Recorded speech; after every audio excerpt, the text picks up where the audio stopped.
नाही, सूत्राची माहिती आम्हाला पण कानावर येते. त्यामुळे मी आज त्यांच्याबद्दल बोलणं बरोबर नाही आहे. पण मला वाटतं, की त्या दिल्लीला गेल्या होत्या. त्या दिल्लीच्या त्यांच्या कार्यक्रमाच्या निमित्ताने गेल्या असतील. आता ते बाकीचे त्यांचे नेते मंडळी का त्यांच्यावर उपस्थित नव्हते याची मला कल्पना नाही. पण तो त्यांच्या कामासाठी गेले असताना त्यांनीच उत्तर दिलेलं आहे, की पत्रकारांना जास्त कल्पना असेल. पण मी त्याच्यावर भाष्य करणं योग्य ठरत नाही. नाही, बारामतीमध्ये अजितदादांच्या निधनानंतर पक्षाने निर्णय घेतला, सुप्रियाताईंनी आणि आम्ही सगळ्यांनी, की तिथे आपण उमेदवार द्यायचा नाही. आता महाविकास आघाडी म्हणून आम्ही या ठिकाणी एकत्रपणे काम करतोय. माझ्या माहितीप्रमाणे काँग्रेसने दोन्ही ठिकाणी उमेदवार उभं करण्याच्या बाबतीत मला निर्णय घेतलेला आहे असं समजतंय. आम्ही त्यांच्या प्रांताध्यक्षाशी मी चर्चा करील आणि त्या चर्चेप्रमाणे या दोन्ही जागा तशा राष्ट्रवादीच्याच आहेत, शरद पवार गटाच्या. त्यामुळे त्याच्यावर आम्ही चर्चा करून निर्णय घेऊ.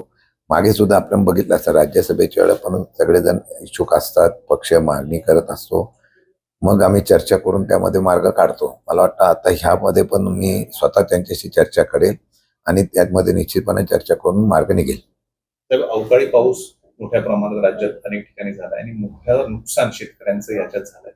तर याचे तातडीने पंचनामे करणं गरजेचं आहे. यासाठी तुम्ही आणि गारपीट पण बऱ्याच प्रमाणात झाली, काय सांगाल? खरं म्हटलं तर सातारा जिल्ह्यामध्ये सुद्धा गारपिटाने प्रचंड प्रमाणात नुकसान झालेलं आहे. आपल्याकडे योगायोगाने मदत पुनर्वसन मंत्री आपल्या जिल्ह्यातलेच आहे. मी आता जिल्ह्याचं म्हणत नाही, पण राज्यामध्ये ज्या पद्धतीने अवकाळी पावसाच्या माध्यमातून शेतकऱ्यांना फटका बसलेला आहे, आकस्मिक निधीतून आणि आपण मदत पुनर्वसनाला ह्या अशा प्रकारच्या निधीमध्ये तरतूद करत असतो. यावेळेला तशी तरतूद कमी केलेली दिसते. माझ्या माहितीप्रमाणे की आता सरकारच्या धोरणाला आम्ही आक्षेप विधिमंडळाच्या अधिवेशनामध्ये घेतला होता.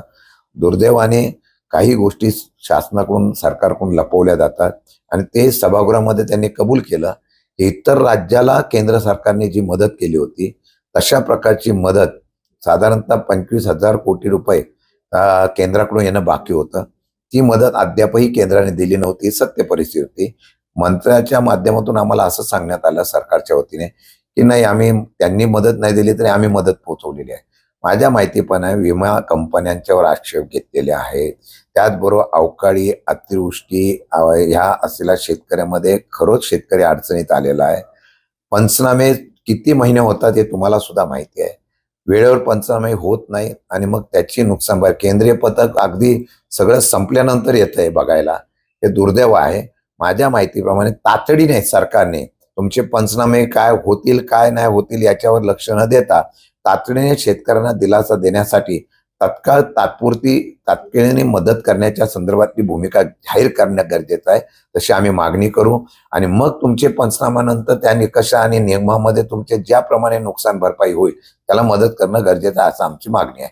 आणि आपण तर बघितलं असेल कर्जमाफीच्या बाबतीमधला निर्णय घेतला, फसवी कर्जमाफी देण्याचा प्रयत्न केला. म्हणजे इतकं शेतकऱ्यांना निवडणुकीच्या माध्यमातून मतं घ्यायची आणि निवडणूक संपल्यानंतर सौर ऊर्जा त्यांच्या माती मारायची, विजेच्या बाबतीमध्ये अडचण निर्माण करायची, कर्जमाफीच्या बाबतीमध्ये अडचण निर्माण करायची. आता सांगितलं, मला काल कळलं की ज्याच्याकडे घर आहे, ज्याच्याकडं वाहनं वगैरे आहेत त्यांची कर्जमाफी होणार नाही असं कानावर येत आहे. आम्ही ते बघून घेऊ, नाही तर महाराष्ट्रामध्ये शेतकऱ्यांचा अलगार पाहायला मिळेल. साहेब, उद्या सभापत निवडी होत आहेत जिल्हा परिषद.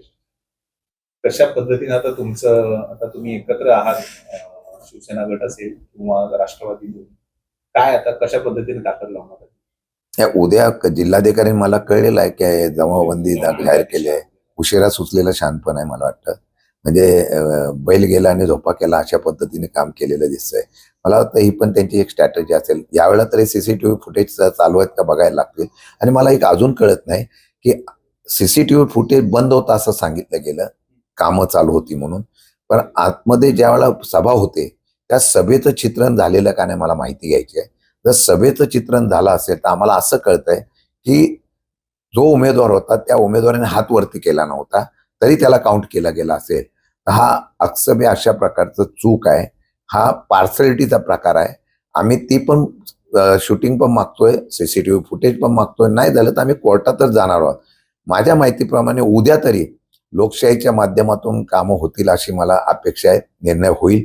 आणि निर्णय कसा होतो, आमचा एक उमेदवार गेला, त्या डिस्कळला 3.5 ते 4 कोटी लगेच मिळाले गावाच्या विकासाच्या नावाखाली. अशा प्रकारे सरकारी तिजोरीतून आमिष दाखवून निवडणूक जिंकायचा नवीन फंडा या महाराष्ट्रामध्ये सुसंस्कृत पुरोगामी चव्हाण साहेबांच्या महाराष्ट्रामध्ये पाहायला मिळतो. हे खरं दुर्दैवाचं आहे. म्हणजे लगेच मत दिलं की लगेच एका आठवड्यामध्ये ऑर्डर निघते आणि 3.5 कोटी रुपये तिथं दिले जात असतील तर हा पैशाचा आणि विकासाचा बाजार त्यांनाच लकला. पण जनता आहे, ही जनता निश्चितपणाने विचार करेल. आज त्यांनी हा निर्णय जरी घेतला तरी सातारामध्ये प्रचंड नाराजीचा सूर आहे, प्रचंड. आणि आम्ही तर रस्त्यावर उतरण्याचीच भाषा करत होतो. थोडं बोलले आता चर्चा होते आहे. आता सक्तीच्या रजेवर का अर्जित रजेवर याचा सुद्धा शोध घेणं गरजेचं आहे. म्हणजे काय तोंडाला पानं फुसल्यागत आहे. उद्या लोकशाहीने निवडणूक व्हावी अशी अपेक्षा आहे आणि प्रत्येक मतदारांना जो आहे सदस्य त्याला मी विनंती करेल की निर्भीडपणे आपल्या अंतर्मनाला विचार करून मतदान करावं, एवढीच आमची त्यांना विनंती असेल. जे भोंदूबाबाचं प्रकरण आहे, खराब प्रकरण, त्या प्रकरणामध्ये महिलांवर पण कारवाई व्हावी अशी अरुणा सभा नेमून ज्या लेखिका आहेत त्यांनी मागणी केलेली आहे. म्हणजे खरातवर तर कारवाई झालीच पाहिजे, त्याचबरोबर ज्या महिला आहेत त्यांच्यावरही कारवाई झाली. नाही, एखाद्या असलेल्या ह्याचा फायदा घेऊन कोणी जर तशा पद्धतीनं काम केलं असेल तर त्याच्यावर कारवाई करणं गरजेचं आहे. एखाद्या पीडित महिला किंवा अशा प्रकारची त्यामध्ये हे झालेल्या महिलेवर कारवाई करणं हे मला वाटतं की योग्य नाही. मी माझं मत मांडतो. मला वाटतं की त्याच्यामध्ये जे जे कोणी सहभागी असतील त्यांच्यावर कारवाई करण्याची भूमिका घेतली ती रास्त असेल. एका पतसंस्थेच्या माध्यमातून समता पतसंस्था जी आहे त्या माध्यमातून खरातचे बरेच 100 खाती त्या ठिकाणी होते आणि तिथला जो राज्याध्यक्ष होता काका कायाटे ते देखील त्यांचे भक्त होते अशा पद्धतीने माहिती समोर आली होती. SIT मला वाटतं चौकशी करते आहे आणि त्या SITच्या चौकशीमध्ये बरीच अजून प्रकरणं बाहेर येत आहेत.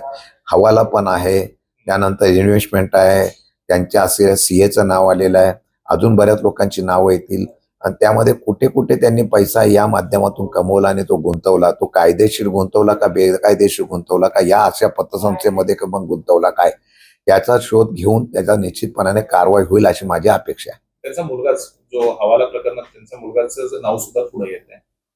हो, बरोबर आहे. त्यांच्या मुलाचं नाव येत आहे, त्यांच्या पत्नीचं पण नाव येत आहे असं कळतंय. पत्नीचं मला वाटतं त्यांना लुकआउट नोटीस पण काढलेली आहे. या बाबतीमध्ये SIT योग्य पद्धतीने चौकशी करेल आणि ती इम्पार्शिबल करायची अपेक्षा आहे. नवी दिल्लीमध्ये उपमुख्यमंत्री सुनेत्र पवार या संसदेत एक परिसरात एकट्याच होते असं म्हणजे चित्र दिसलं. प्रफुल्ल पटेल आणि सुनील तटकरे त्यांच्यामध्ये नाराजी असल्याची सूत्रांची माहिती आहे. नाही, सूत्राची माहिती आम्हाला पण कानावर येते, त्यामुळे मी आज त्यांच्याबद्दल बोलणं बरोबर नाही आहे. पण मला वाटतं की त्या दिल्लीला गेल्या होत्या, त्या दिल्लीच्या त्यांच्या कार्यक्रमाच्या निमित्ताने गेल्या असतील. आता ते बाकीचे त्यांचे नेते मंडळी का त्यांच्यावर उपस्थित नव्हते याची मला कल्पना नाही. पण तो त्यांच्या कामासाठी गेले असताना त्यांनीच उत्तर दिलेलं आहे की पत्रकारांना जास्त कल्पना असेल, मी त्याच्यावर भाष्य करणं योग्य ठरत नाही.